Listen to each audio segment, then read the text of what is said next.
mengklarifikasi ke almarhum. Kau kurang ajar kau katanya sama istri saya. Karena dia tidak mengerti arti kurang ajar ini. Kurang ajar bagaimana komandan? Kan gitu. Karena dia tidak mengerti kurang ajar bagaimana, dianggap sebagai pembangkangan. Siap, kurang ajar bagaimana komandan? Kan gitu. Dan dia tidak tahu kurang ajar bagaimana. Tapi dia langsung ditembak, dihabisin. Ditembak oleh Baradae, ditembak juga oleh Ferdy Sambo dengan gaya tembakan execution style. Execution style itu cara pengecut begini loh. Jadi orang sudah minta ampun atau sudah disuruh berlutut begini, ditembak dari belakang. Itu gaya teroris. Jadi Ferdy Sambo ini diduga teroris dan pengecut. Karena kalau dia tidak pengecut, itu macam koboi tembak menembak. Yang satu dikasih tembakan, yang satu lagi kasih tembakan, lalu tembak menembak. Itu koboi, pemberani. Tapi kalau ke pengecut, yang satu diikat atau disuruh berlutut lalu ditembak, namanya execution style. Gitu loh. Coba catat itu ya. Udah hafal belum? Execution style. Itu cara pengecut menghabisi ini. Kalau tentara atau kombatan, kalau orang misalnya sudah begini atau angkat bendera putih, itu tidak boleh ditembak. Ada berlaku hukum perang, itu dilindungi. Ini jenderal loh. Jenderal tapi kok begitu? Berarti udah tepat Panci kaleng itu. Udah tepat Putri dijerat dengan pasal 340. Sudah. Yang harusnya lebih dulu digantung dia. Gitu loh. Karena dialah otaknya. Sebetulnya Ferdy Sambo itu ngikutin dia. Karena dia hasratnya tidak terpuaskan, tidak sampai dia mendapatkan kepuasan itu dari Joshua, maka diprovokasi suaminya dengan menuduh almarhum kurang ajar. Kurang ajar itu kan masih perlu pertanyaan. Yang dimaksud kurang ajar itu apa sih? Misalnya saya colek mbak ini, itu juga kurang ajar loh. Karena dia bukan muhrim saya, dia wanita, nggak boleh dicolek banyak, itu kurang ajar juga. Maka ditanya kurang ajar bagaimana? Harusnya kan ada dialog di hadapan polisi dan penyidik, dilaporkan ke polisi. Kurang ajar bagaimana? Baru Joshua mengatakan, waktu itu aku mau diperkosa, aku diminta memuaskan hasrat dia, lalu aku berlari keluar. Nah, itu namanya bukan kurang ajar, tapi menghindari aib kan gitu. Menghindari juga penyakit AIDS misalnya, siapa tahu wanitanya kena AIDS kan gitu kan. Ada yang rahasia yang masih belum saya kasih tahu. Nanti akan banyak wanita lain yang tersandra. Jadi ada rahasia saya, dia bukan orang suci kok. Mereka ini sudah biasa party kok dengan yang lain gitu loh. Jadi itu rahasia saya yang mengetahui itu. Tempatnya di mana pun saya tahu kok.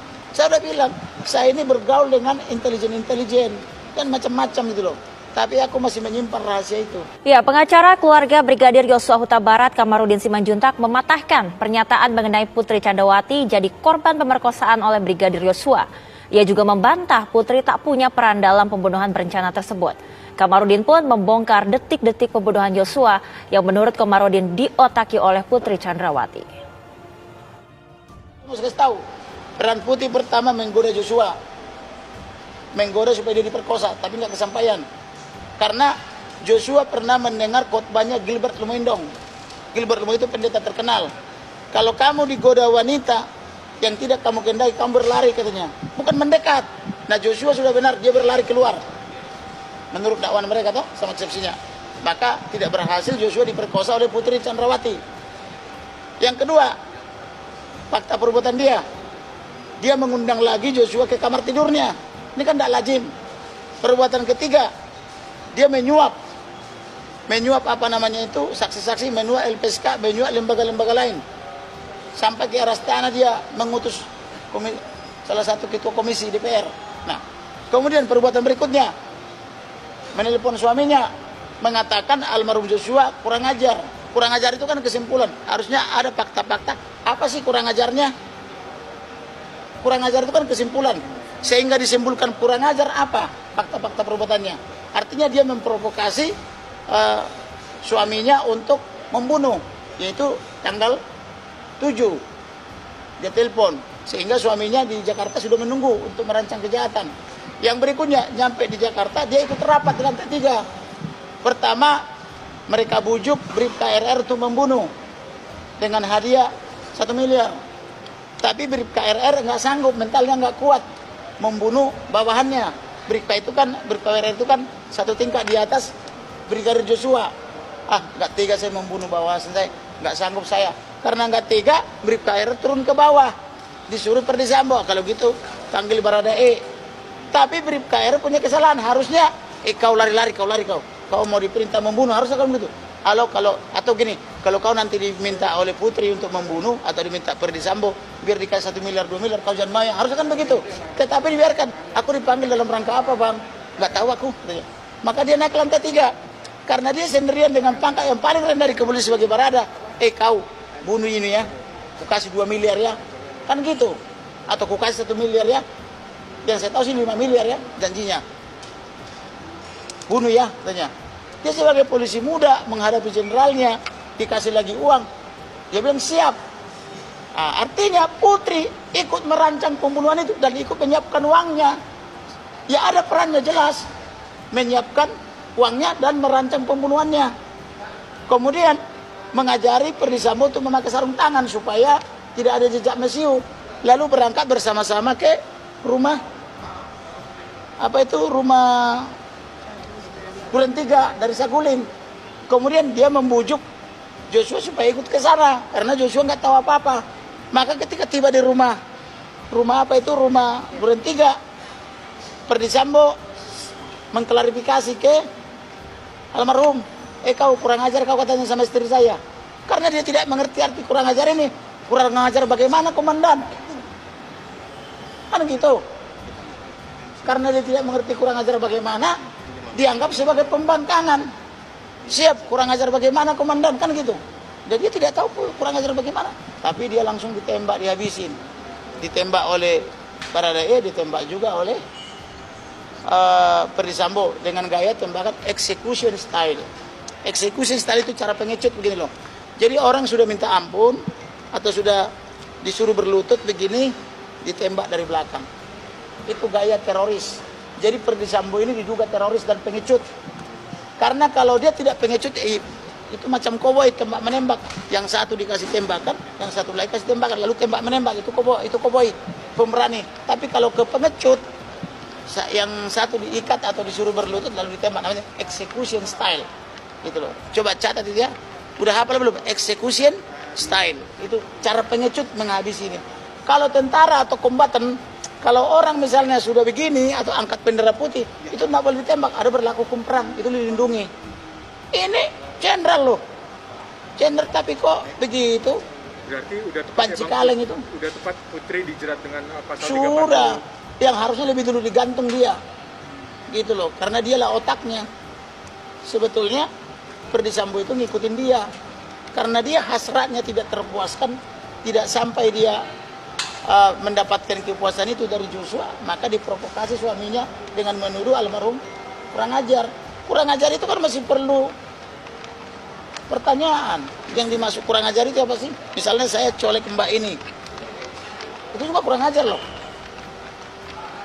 Karena dia bukan muhrim saya, dia wanita, nggak boleh dicolek banyak, itu kurang ajar juga. Maka ditanya kurang ajar bagaimana? Harusnya kan ada dialog di hadapan polisi dan penyidik, dilaporkan ke polisi. Kurang ajar bagaimana? Baru Joshua mengatakan, waktu itu aku mau diperkosa, aku diminta memuaskan hasrat dia, lalu aku berlari keluar. Nah, itu namanya bukan kurang ajar, tapi menghindari aib kan gitu. Menghindari juga penyakit AIDS misalnya, siapa tahu wanitanya kena AIDS kan gitu kan. Ada yang rahasia yang masih belum saya kasih tahu. Nanti akan banyak wanita lain yang tersandra. Jadi ada rahasia saya, dia bukan orang suci kok. Mereka itu sudah biasa party kok dengan yang lain gitu loh. Jadi itu rahasia saya yang mengetahui itu. Tempatnya di mana pun saya tahu kok. Saya udah bilang, saya ini bergaul dengan intelijen dan macam-macam gitu loh. Tapi aku masih menyimpan rahasia itu, ya. Jadi jangan. Putri Chandrawati disebut otak pembunuhan Brigadir J. Kamarudin Simanjuntak beberkan perannya. Kuasa hukum Brigadir Nofriansah Yosua Huta Barat Kamarudin Simanjuntak menyebut Putri Chandrawati sebagai otak di kasus tewasnya Brigadir Joshua. Kamarudin mengungkap fakta-fakta terkait peran Putri Chandrawati dalam kasus ini. Ia menyebut Putri Chandrawati turut merancang pembunuhan hingga menyiapkan uang untuk eksekutor yang membunuh Brigadir J. Putri ikut merancang pembunuhan itu, menyiapkan uangnya, ada perannya jelas menyiapkan uangnya dan merancang pembunuhannya, kata Kamarudin Simanjuntak. Kamarudin Simajuntak juga secara gamblang menyebut Putri Chandrawati menggoda Brigadir J agar melakukan tindakan asusila untuk memenuhi hasratnya. Namun niat Putri Chandrawati gagal hingga memprovokasi suaminya Ferdi Sambo untuk membunuh Brigadir J. Peran Putri pertama menggoda Yosua, menggoda supaya dia diperkosa, tapi nggak kesampaian. Karena Yosua pernah mendengar khotbahnya Gilbert Dumindong, dia pendeta terkenal. Kalau kamu digoda wanita yang tidak kamu kehendaki, kamu berlari, bukan mendekat. Nah, Yosua sudah benar, dia berlari keluar, kata Kamarudin. Putri Chandrawati kemudian menelepon Ferdi Sambo dengan menyebut Brigadir J melakukan tindakan kurang ajar. Menurut Kamarudin, frasa kurang ajar itu hanya sebuah kesimpulan Putri Chandrawati yang tidak jelas maknanya. Pernyataan itu, kata Kamarudin, justru dinilai sebagai bentuk provokasi pada Ferdi Sambo. Kurang ajar kan, di kesimpulan harusnya ada fakta-fakta. Apa sih kurang ajarnya?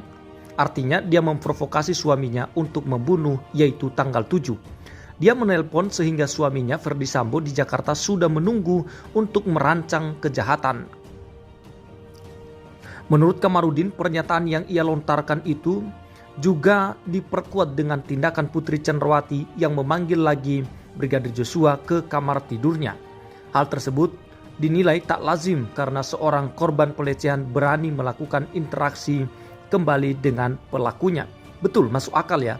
Tapi kalau Putri Chandrawati yang ingin dilecehkan, yang ingin diperkosa itu masuk di akal sehingga dia mampu untuk memanggil Brigadir Joshua masuk ke kamarnya selama 15 menit. Yang kedua, fakta perbuatannya Putri Chandrawati dia mengundang lagi ke kamar tidurnya. Ini kan tidak lazim katanya. Putri Chandrawati yang disebut sebagai otak pembunuhan Brigadir J dinilai sangat pantas dijerat pasal 340 KUHP dengan ancaman maksimal hukuman mati atau seumur hidup. Sudah tepat dijerat pasal 340 yang harusnya lebih dulu digantung dia, Putri, karena dialah otaknya.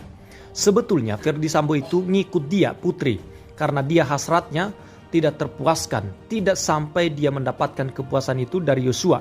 Maka dia provokasi suaminya dengan menuduh Yosua kurang ajar, tutur Kamarudin Simajuntak.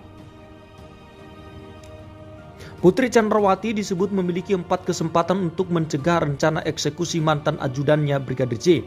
Hal itu tertuang dalam dakwaan Putri Chandrawati yang dibacakan oleh JPU dalam sidang yang digelar di Pengadilan Negeri Jakarta Selatan pada 17 Oktober 2022. Jaksa mengungkapkan kesempatan pertama adalah saat Ferdi Sambo mendapatkan laporan dugaan pelecehan seksual terhadap Putri di Magelang. Setelah itu, Sambo berupaya melakukan pembunuhan berencana terhadap Brigadir J.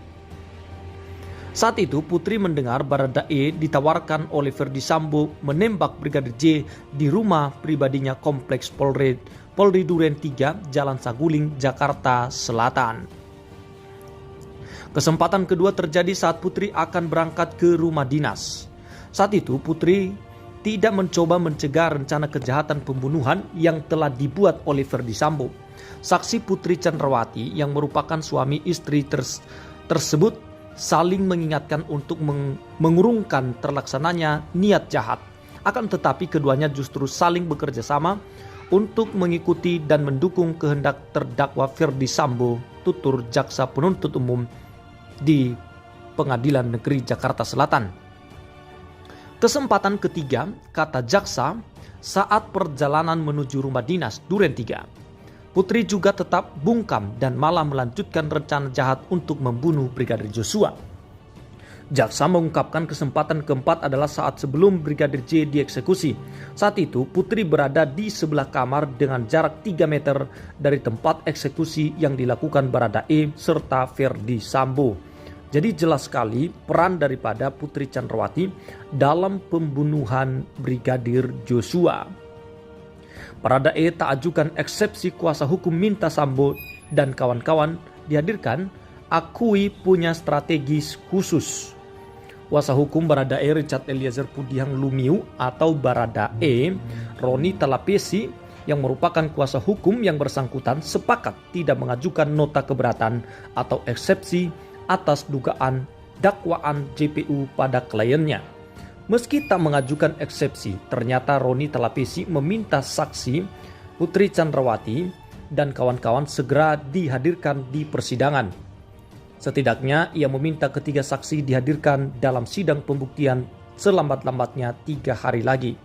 Terkait dari dakwaan yang sudah disampaikan oleh tim jaksa penuntut umum, ada beberapa catatan dari kami tim kuasa hukum, tetapi kami lihat di sini dakwaannya sudah tepat.